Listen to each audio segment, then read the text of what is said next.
Do is I'm going to hit more of the top of the waves, but I'm going to encourage you all to ask questions and make comments about the different things we're going to talk about here, because the real value in this for all of us is for you to be listened to, and me and Phil and the others that are here, Paul and everybody else, to hear what you have to say. Okay, so we're going to run this a little different than we ran the town hall. All right. First of all, I want to introduce some folks. Phil, Anita, Corey. Is Paul in the room here somewhere? Yeah, not yet. Okay. Why don't you guys stand up? These are the real people that make the division go. And Rob Lydon and others who weren't able to be here. There's Paul. Folks like Paul, Phil, Corey, and Anita are the ones doing most of the things that you see as positive in the division right now. Yeah, you do. Okay. Paul's organization, the field organization, is what makes most of the programs in the ARRL go. Many people have the impression that there's like a place like Google in California down in Connecticut, where there are thousands of people that are just there to do everything amateur radio. Let me give you a hint. There are thousands of people, but they report to people like Paul, not to headquarters. There's about 120 some people down there, and that's it. And so the people that really carry the freight are the people that are standing in front of you right now, not me. My job is to make sure that the ARRL's direction is responsive and solves problems. That's where I fit in. All right, so how about a quick round of applause for these guys? All right, have a seat. Okay, let's get into it. So what in the heck are we doing? So I got a lot of stuff here. I'm going to hit the tops of the waves. And again, ask questions, make comments as we go. Don't wait for the end. If something strikes you positive, or particularly if it strikes you as negative or needing discussion, bring it up. Bring it on. All right, some fun things. The ARRL is making 2023 the year of the volunteer to acknowledge folks like Paul, the field organization, VEs, people who are just flat out supporting amateur radio by being ARRL members, donors, and all these yaks that wear blue and red badges like Paul and I and the ADs, because the organization runs on those people. They are the Google in the sky, if you will, of staff. And I can tell you from my own experience, and I'm sure Paul and Phil and Corey and Anita would back this up, to do these jobs well is one shitload of work. It really is. I have not worked any harder when I was a full-time employee and getting paid a lot of money than I'm working right now. And I know Paul puts in a lot of effort, and I know Phil and Corey and others do too. So please be aware of the contribution that all the volunteers make. And if you, those of you who are VEs, maybe you're a club officer, many of you probably play these same roles. There are about 7,000 total volunteers, most of them under the sections that make the ARRL go. So that's your army. And one of the things we decided we wanted to do is we wanted to create an on-the-air event to bring focus to the whole amateur radio community of what all these people do. So the way this works, it's similar, if all you remember the Centennial event, the W1AW portables that we did a few years ago, this is kind of a similar deal. If you work a volunteer, you get points. ARRL members are worth 1 point. Paul, I think you're worth like 175 or something like that, right? You're pretty big fish. And so it goes through the hierarchy, but everybody, a VE, I think is worth 2 or 3 points. 5 points, okay. So this is an opportunity for you to get on, have some fun, talk to some of the volunteers. They'll usually identify themselves when they're on the air to let you know who they are. And the other part of this is every state's going to have a W1AW portable, actually 2 weeks, one early in the year and one later in the year, okay, where you can work W1AW stroke whatever, 1, 2, through 0. If you want to operate as W1AW, there are people in each state. Here in Vermont, it's Mitch, that are coordinating the stations that are going to operate as W1AW portable. So if you think you might want to be W1AW for a week and get some pileups, here's your chance. All you have to do to get credit is upload the logbook of the world. Everything else, the scoring's automatic. You don't have to even be an ARRL member to do this. All you have to do is upload. Yeah, you do. You do. You do. Thanks for clarifying that, Paul. But for the individual context that you make for the leaderboard and for score, all you have to do is upload your logs to W1AW. It's automatic. Yeah. I don't think they even have to do that. I think who they were. They volunteer when they upload their log. Okay.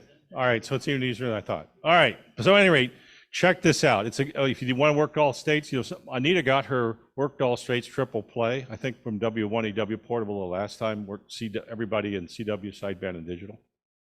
So if you want to do something like that, it's a good opportunity to have some fun. Field day rules, get the tomatoes. Okay. Oh, sorry. Go ahead. Oh. Yes. It is partially now. They're working on it. Right. They're working on it. We are not exactly deep staffed in IT at the ARRL. We finally hired an IT director, and he's got about 3 years worth of work on his plate. So volunteers are doing the leaderboard, and they're working on it. It's partially there. I think you can see where you stand right now, the rank ordering, and maybe how many people you worked or something like that. It's a work in progress. All right. All right. Field day rules. I'm not sure why that window's up there, but at any rate, I'll read you the part you can't see. Big change. All contact modes count the same this year. Sideband is 1 point. CW, I'm sorry, 2 points at 100 watts. Digital's 2 points. CW is 2 points. Okay. Why are we doing that? Well, first of all, for two things. One is that some folks felt like that having FT8 and digital be on the same scale as CW was creating too much of a pull toward FT8 and too much away from CW. So part of this rule change is to level that out. The second thing that this is intended to do is to encourage people to use all the different modes and not favor one over another in terms of which are the best stations, which are the best operators, all that kind of stuff. Along with that, some things continue as they were. Home stations can add into club scores just like they have been doing. Also, Class D to Class D, which is home-to-home contacts, still count. The power limit for home station remains at 100 watts because most of these are good antennas, are not necessarily in the spirit of emergency communications. We're going to bring back the high power category, but it's going to be limited to 500 watts. And here's the thinking behind that. There were contest folks, there's a couple of them out there that would bring out Yagis and big industrial generators and put a legal limit, 1500 watt amplifier in every station, and they clean up. And people looked at that and said, this is not in the spirit of emergency preparedness exercise. Nobody would do that in a real emergency, okay? So last year we said 100 watts is the limit. Nobody can do that. So what happened? The people who are down in the valley or in the middle of a city doing field day are grousing, nobody can hear us. So we said, okay, what kind of high power category is consistent with a portable emergency operation? Well, it turns out with a solid state 500 watt amplifier, you can run that off a Honda 2000 EU 2000 generator. And so we said, okay, for the people who want to run high power, we'll bring it back at that level. At least that's in the spirit of what the exercise is about for a lot of people, okay? And then lastly, and this in my mind might be the best move of all, in the past to get for someone like a new ham or maybe an unlicensed person to sit down at the GOTA station, I think they had to make at least 20 QSOs or what they did counted for nothing. As a result, a lot of field day operators said, I'm not going to waste an antenna transmitter on GOTA, the hell with it. Or if they did, it was the lousiest antenna and the poorest transmitter at field day. And that wasn't in the spirit of encouraging new people to get involved in amateur radio. So what we're going to do now is every QSO that a GOTA operator makes counts the same as any other station. If you make one QSO and you're 100 watts, 2 points. There will be accelerator bonuses still at certain count levels if you get over that. So somebody sits and makes 20 QSOs, On sideband, they'll get 100 watts, they'll get 40 points for your score, plus they'll get a boost for getting to 20. So what this is about is to try to put more balance in the go-to function for field day and encourage better stations and more focus on that. Okay. Now the details on this last point are still a little bit of a work in progress, which is one of the reasons you haven't seen these rules published yet. I think the rest of this stuff is pretty firm.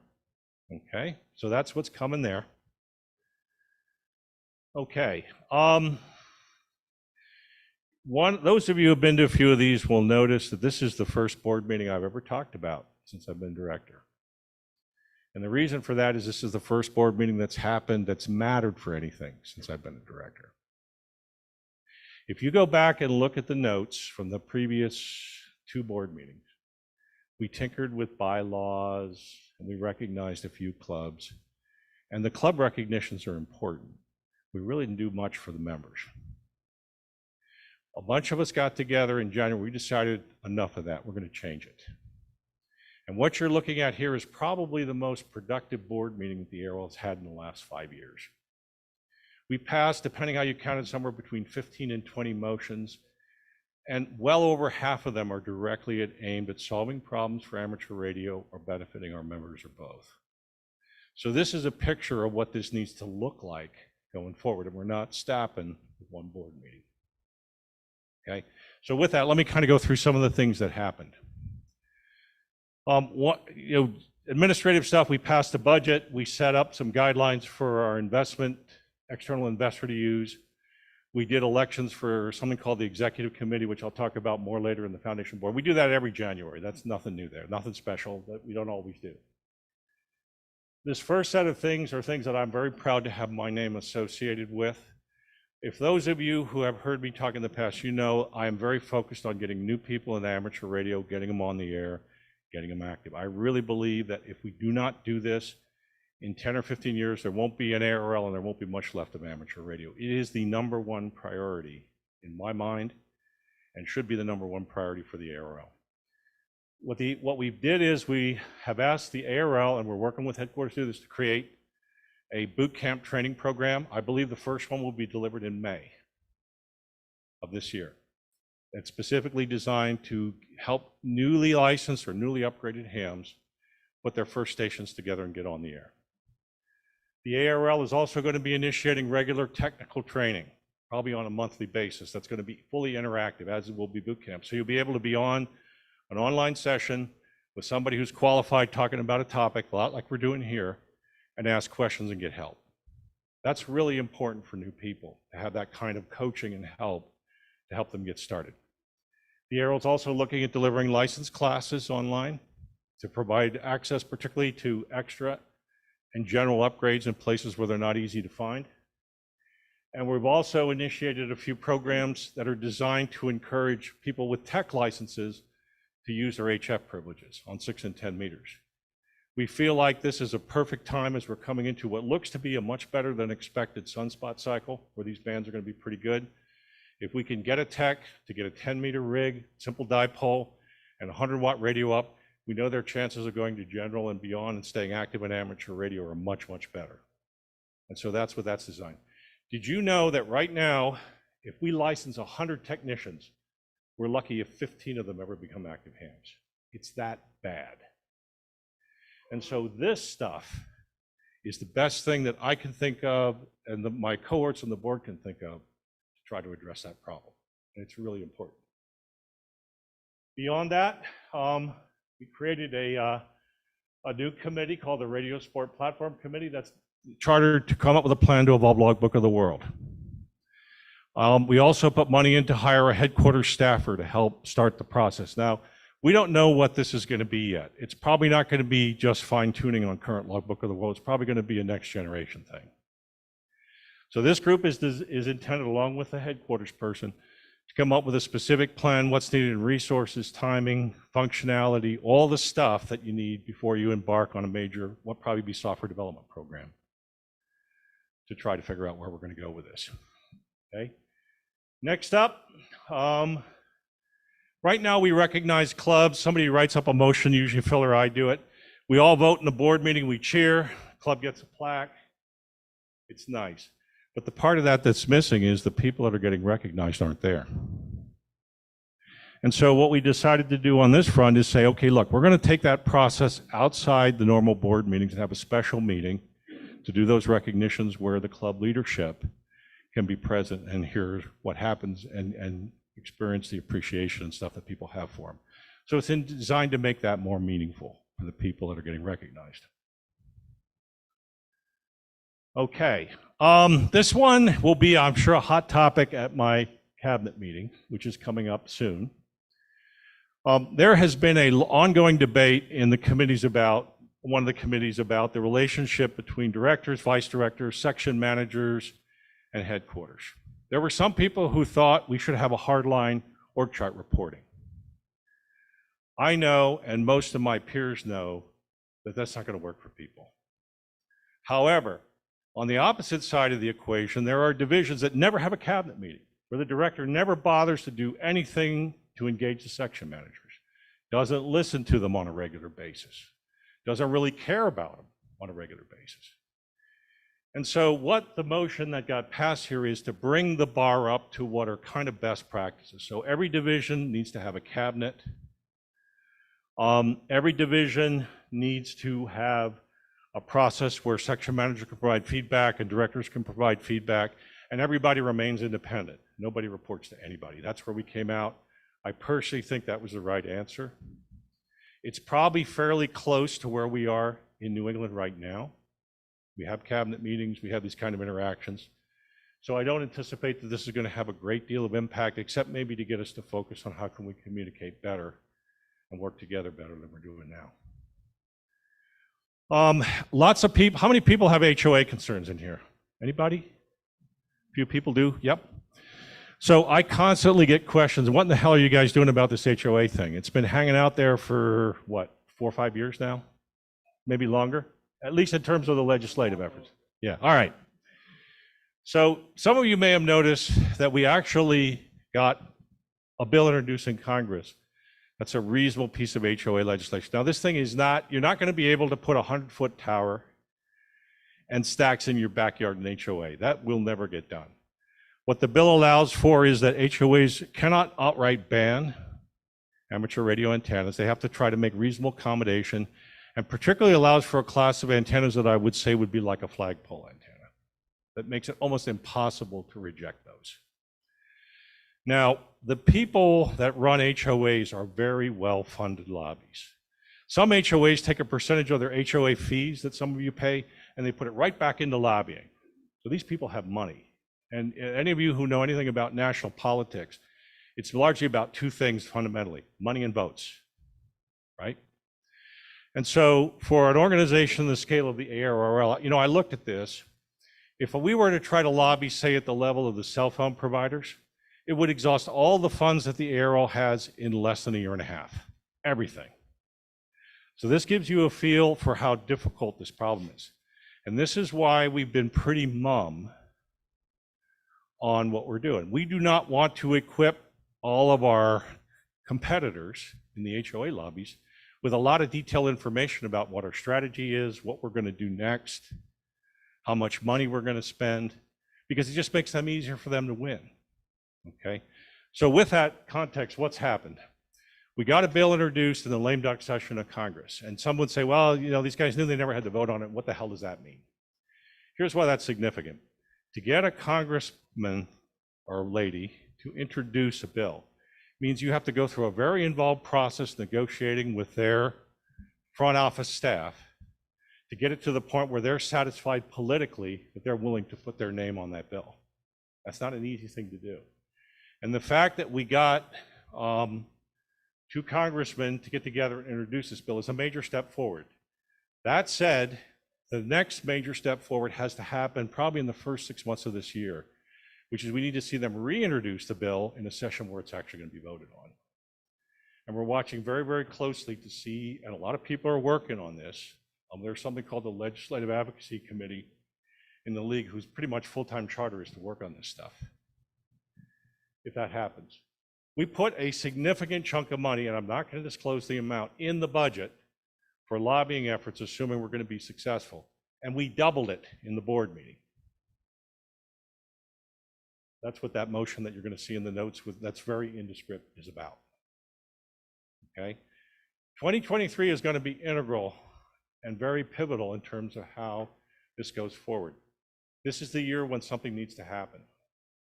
And if we can't make it happen now, we're going to have to ask some questions about, are we focused on the right thing here? Are there other ways we can apply money, resources, and time to make the situation better for people in HOAs? I don't ever see the league walking away from this, but we do have to decide if the legislative paths in Congress is something that we're going to be able to make work. It's time. We've screwed around with this long enough.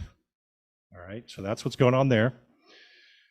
Many division conventions are struggling. Hotels, I think this happened to Mitch here. Hotel jacks up their fees for the space. Hams are on fixed income. They don't have a lot of money to splash around. Many of you probably don't. And so what do? Now you're in a situation where your ham fest is having a hell of a time breaking even. This is a problem to the point in some places in the country, like if you go to New York or California, where it's pretty expensive to rent a hotel like this for a day, you can't do your ham fest anymore. And we don't think it's a good idea for the lights to go out on stuff like this. So for starters, the league and the board allocated $150,000 for a process that division conventions now, not state ones, but division conventions can get some help to keep their conventions going. And I, along with David Minster and others, are probably going to be in the middle of putting together a process together to figure out how we're going to spend that money. Some things that are probably less interesting, but still important. We're going to be doing a new member survey. These are typically mailing surveys that go out to hams well beyond ARRL membership to try to learn what's happening, what concerns people have about amateur radio. Some of these surveys in the past have asked what I call self-fulfilling answers. I believe X is true. Let's ask a question and prove it. And the problem with doing that is you don't ask the questions you really should be asking to understand the stuff that you don't understand, or maybe worse yet, that you don't have the right answers to. So what this is about is creating a group of people who are a little bit decoupled from headquarters operations that are going to help with what the questions are this time, so we get some real information that we can use. And that's what that is. We did our usual club recognitions and special awards, including the outgoing recognizing the director who retired from Hudson, or not from Hudson, but from in Atlantic, correct? The board president was asked to do some things to help make the self-governance of the board a little more effective. That's what this next piece is about. And then lastly, we formalized the idea that we want the national convention for the ARRL to be in Dayton this year and Huntsville next year, and authorized people at headquarters to start negotiating with the conventions to make all that stuff happen. So let me stop here. Does anybody have any questions about this part, about the board part? By the way, the PowerPoints here have links to the notes. I'd encourage you all to go take a look and see what really happened here. And I also challenge you and encourage you to compare it to the previous two board meetings. I think you're going to see quite a difference. Any questions on any of this stuff? It's on our website right now on anydiv.arrl.org. I don't know, Mitch, are you going to post, do you want to post some of these PowerPoints or no on your site? Okay, so I guess the recording will be with Mitch, and the PowerPoint is already up on our website from the town hall the other night, same deck as we did here.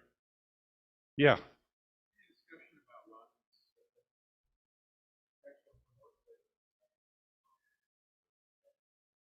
Yes, but it doesn't work the way you think it does. The person that's responsible for doing that is sitting right there. He's got a state government liaison who's responsible for monitoring your state legislation and rallying the troops. Now, let me tell you how I've seen this play out. We had a bill come up in New Hampshire last year that was couched in protecting people from 5G radiation exposure. But it was so poorly written that it would have banned any transmitting antenna effectively within, I think, a quarter mile of a residential area. And worse yet, it would have created a register where anybody who thought they were having an adverse effect from an antenna they could see could report it publicly and ostracize that person. So Peter Storr, who's Paul's equivalent in New Hampshire, scrambled his SGL. We did a bunch of stuff and we got it killed. Now that doesn't mean it's going to go away, probably come back up. We see little bits and pieces of this happening all over New England, where state legislatures are getting geared up on this stuff. And so the job of a section manager, one of them, and their state government liaison is to be monitoring this stuff and raising the red flag. Now, if something gets bad enough, let's say a bill like that New Hampshire thing looked like it was going to get passed and was going to be a national precedent, we might see national level ARRL dive in and get involved. But that's how the process works. No, I don't agree with that.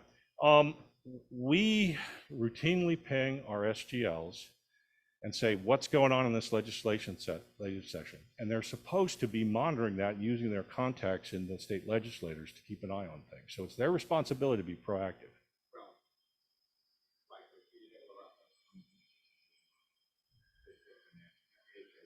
Not necessarily.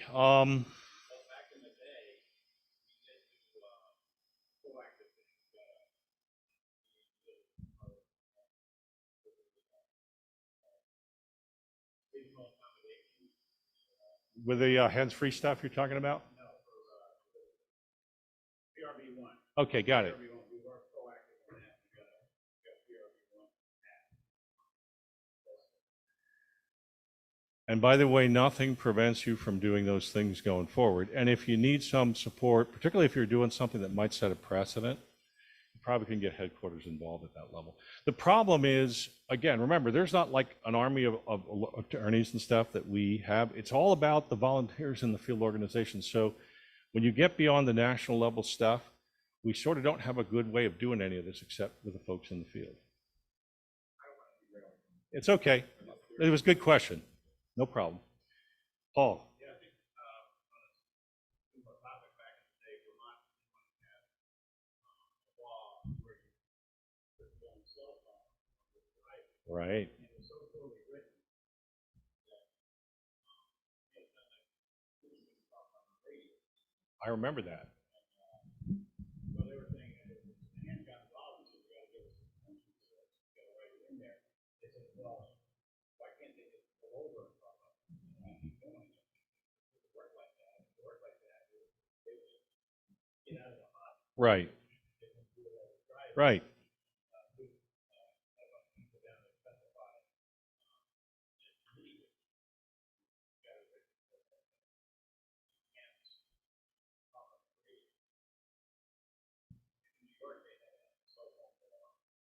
Massachusetts too went through something similar.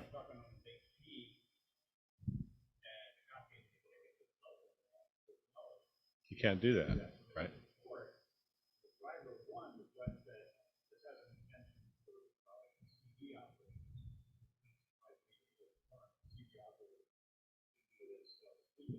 Right. So, and the thing that Paul is emphasizing here is exactly the right way to do this.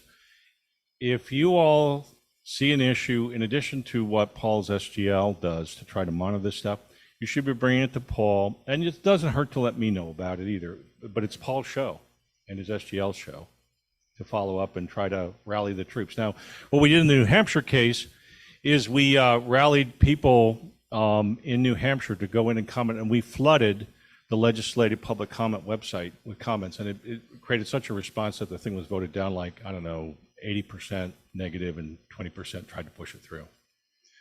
So there's no substitute for the SGLs to be talking to their legislative buddies, which they usually have, and trying to keep a handle on what's going on. Yeah. On the logbook of the world thing, yeah.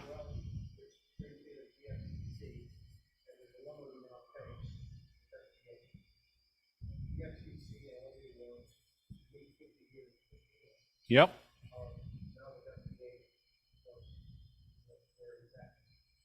Yep. Yep.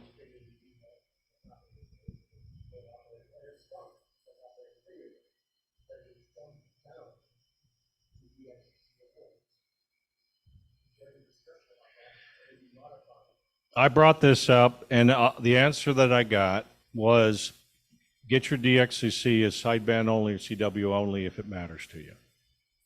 Now, here's what I would say about it. I can understand this because I kind of grew up or started and actually got my 5-band DXCC before FT8 existed. Okay, same issue, right? Same issue. I think that here's the barrier. And I actually sent, it may have been you that pinged me on this, I don't remember, but somebody did.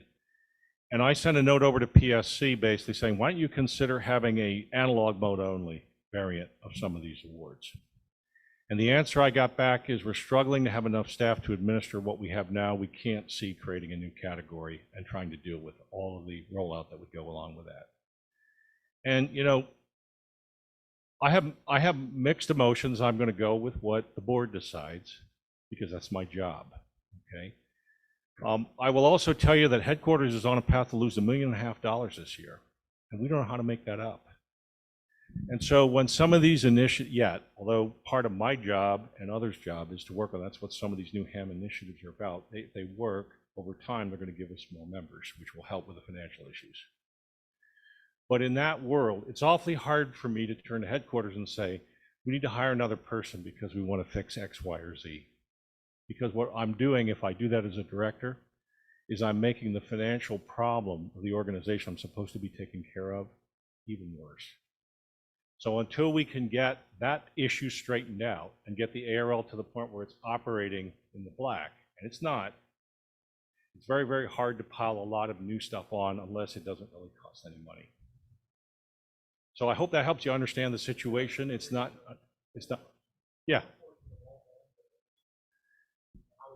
I'll give you this number. If you're an extra, it's 43%. If you're a tech, it's 6%. 6% of techs are ARRL members. 43% of extras are. About 30%. A little over that, but yeah, roughly. About 100 and what is it, 30,000 or something like that? Yeah, something like that. Yep. So what does that tell me? You know all that stuff I just talked about trying to get new people active and on the air and focusing on the technician side? Guess where that came from? It's the fact that we only have 6% of the technicians that are members and ARRL members. We are losing the new people, folks. And by the way, that's not just the ARRL. That's all of the experienced amateur radio community.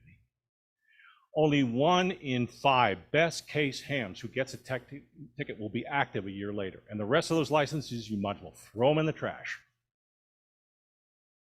And so if we can't get this hobby and the ARRL focused on the new people, I can guarantee you who's ever standing here in front of you in 10 years is going to have a much less happy story to tell than I'm telling right now.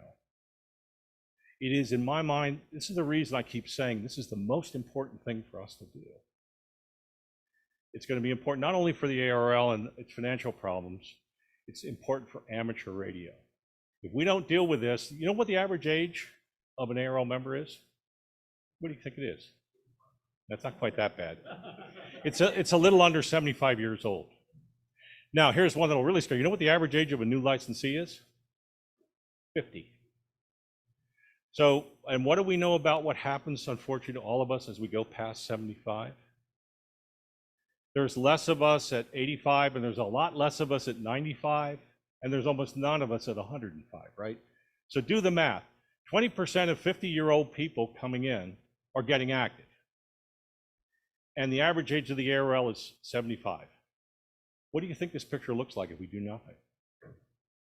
That's why some of these initiatives that I'm talking about here are so damn important. And we need all of you to get involved in focusing on the new people with us, because there aren't, even with all those 7,000 volunteers, enough people to really solve this problem. That's why when somebody gets a new ticket, spending some time with them, helping them get a station together, help them get on the air, get them on 10 meters with their tech ticket, so they have some motivation to upgrade to general and stay active. All of this stuff is vital, folks.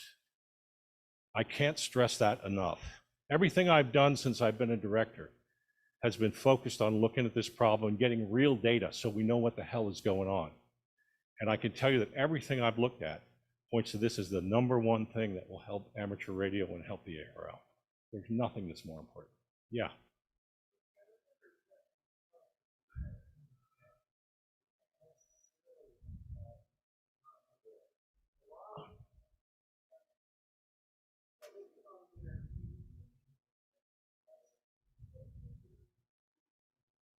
I'll tell you how we measured it. We did an unsolicited survey, and anybody who hadn't made a contact in a year, we counted as inactive. Anybody who'd made a contact in the last year, we counted them as active. 1 in 5 techs met the bar. 1 in 5.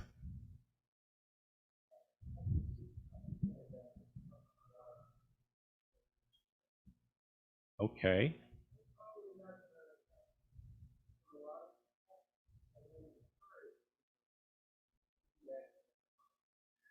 So here's the message to think about. Let's suppose we're off by 100%. We still only have 12% of techs that are active in the ARRL. And we still only have 40% of the people working so hard to license that ever get on the air. Do you think the problem is solved?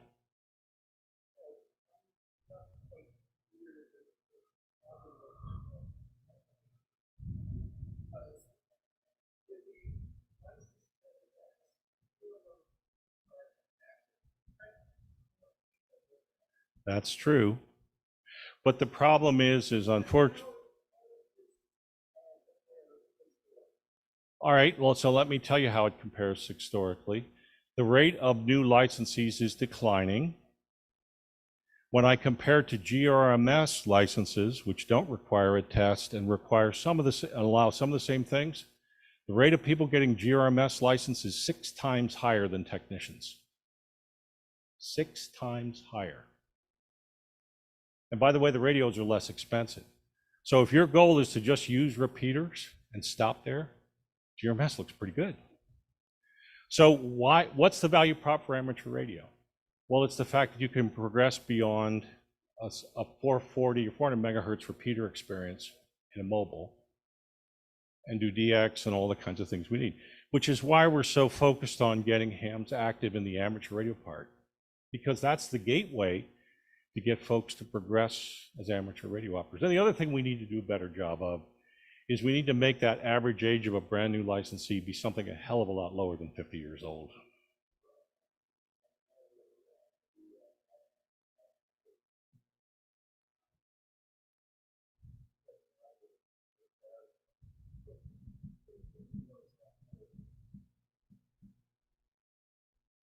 I hear what you're saying. Yeah, go ahead.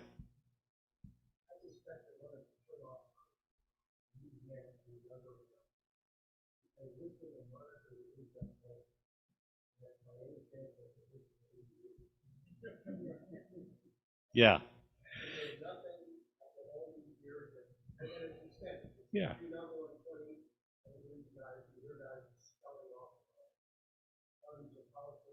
Whatever, right?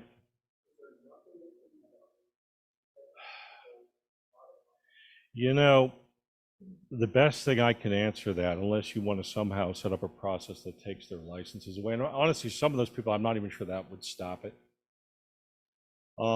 The best thing that we can do is to have folks like are sitting in this room apply some peer pressure. How many times have you probably know somebody or might know somebody, some of you in this room who do that. Have you ever had a conversation with them about them, why you wish they wouldn't do that? When you hear some of that on the air, do you have the courage to get on there and say, folks, this is not appropriate conversation for amateur radio, please stop?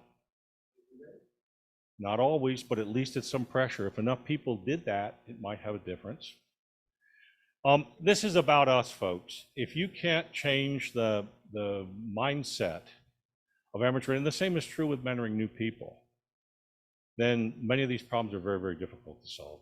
And so the only thing someone like I can do is be out in places like this trying to convince you all to focus and help with some of these problems, because I don't know any other way to solve them.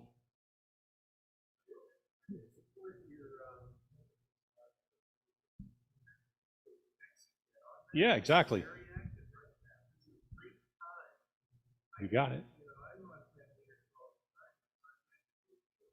There you go. And it doesn't take a super big station to do that right now, does it? It doesn't take a real big station to do it either. It's very reachable by a new ham. That's the reason that we push that particular one forward. Yeah, in the back.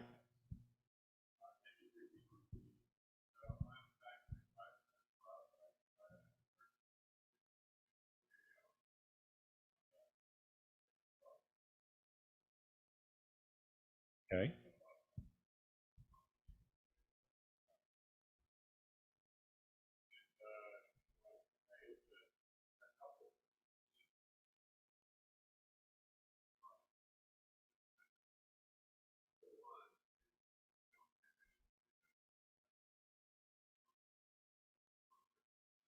Right.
I get it. And what I'm going to do, I'll have a conversation with our national council about it.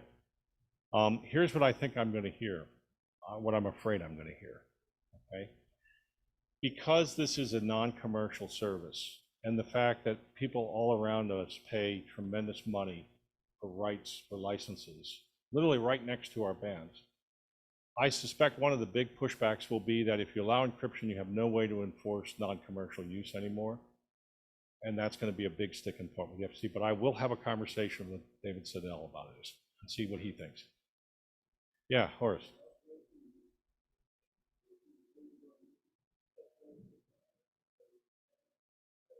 Well, that's the other problem. And by the way, your point about encryption is a big deal for the agents. It's one of the reasons that shares, which is in non-amateur radio bands, is starting to flourish because they want to use encryption for MCOM work as well. So it's actually even a bigger issue than what you mentioned. All right, let me move on because I do want to get a little bit more of this stuff out here for you. But I think the Q&A is really good. All right, so what do Phil and I do? And Phil, in the interest of time, I think I'm just going to buzz through this pretty quickly, all right? So a director does three things. The most important thing they do is what I'm doing right here, which is they listen and communicate with members. You are all the ones who put me and Phil and everything we represent here, and that's our number one job, okay? Beyond that, we have two other important jobs. We are fiduciaries as board members for the nonprofit corporation of the ARRL, and we're responsible by law to protect the ARRL's financial interests and health above all else that we do. So if I'm in a situation where I want to do something commercial that competes with the ARRL, I have two choices. I can formally recuse myself without having to be told to do that, or I can quit as a director and go do it. But I can't remain a director or do anything as a director unless I put the ARRL's best interest first. That's my responsibility under the law. And everybody who sits on a board anywhere, be it corporate, nonprofit, in any place in the United States, has that responsibility. Now, what does that mean? Well, my job as a director is to try to help the ARRL and the people in it solve problems. And as you all been talking about, there are lots of problems to solve. This is a target-rich environment right now, to put it politely. And so I have devoted, Phil has devoted a tremendous amount of our time on board committees, which is how we do that. So in that context, let me tell you a little bit. I'm on 3 committees formally, major ones. I've been elected by my peer directors to be on the executive committee, which has full power to act on behalf of the board between board meetings. So when a legal issue comes up or some other thing that needs attention, you can't wait till the next board meeting, the directors that sit on that committee are authorized and expected to act. Pretty important position. Secondly, I continue for another year on the Administrative and Finance Committee, which oversees budgets and operations within headquarters. It touches everything headquarters do. We do David Minster's performance review, for example, okay? The work on all this new ham stuff was what I did in that committee last year. So that's a pretty important group, has a lot of influence. And then the third role, which probably is the one that's least relevant here, we formed something called the Investment Management Committee, which is overseeing what our external investment company does with our endowments.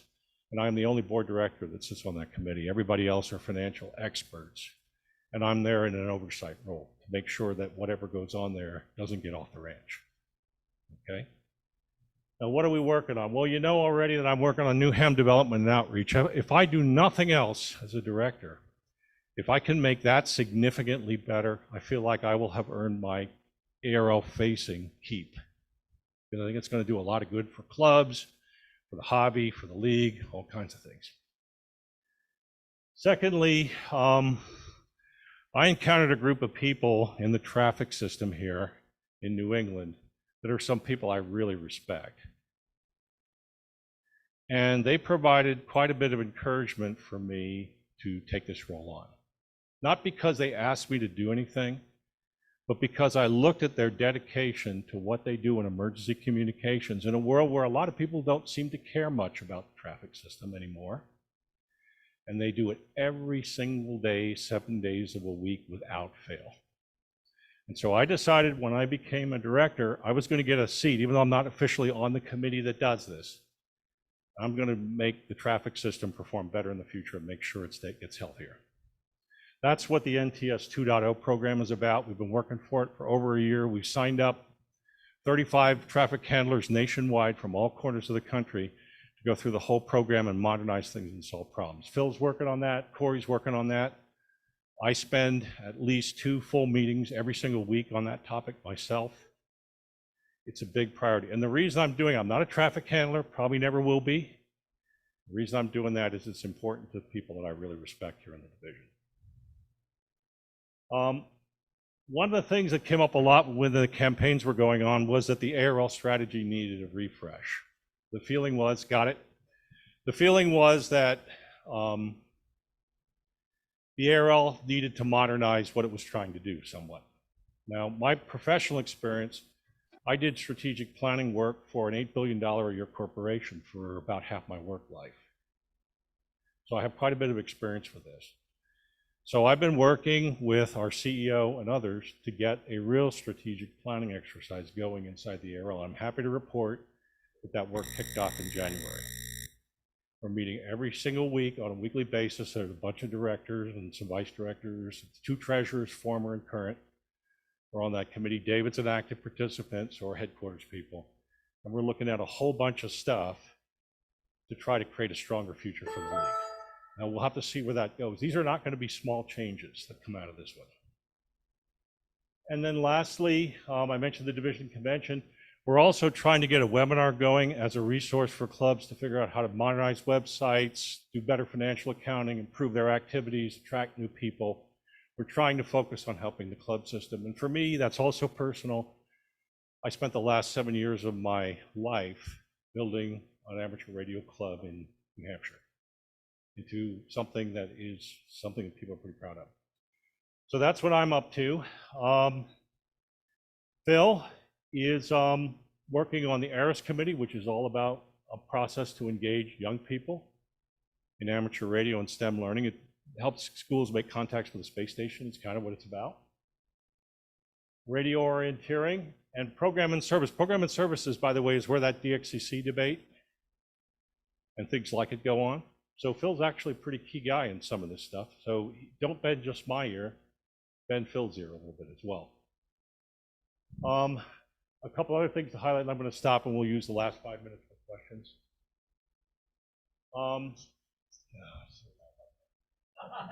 The other thing that Phil does, in addition to running ham exposition programs, he also runs our division website. And we've set this up as being the main communications tool for activities like HamCon, club activities and other things that people want to get out to New England. Okay, so if you have an event, hang on, Phil, that you want to help publicizing, contact Phil and he will help you do that. Now, Phil. I want to add, radio club officers, please don't hesitate to send along what your club is doing. If you have a special project, something that you think others might be interested in, we'd love to run it on the division webpage. All right, I'm going to pretty much stop here and take any further questions that people have.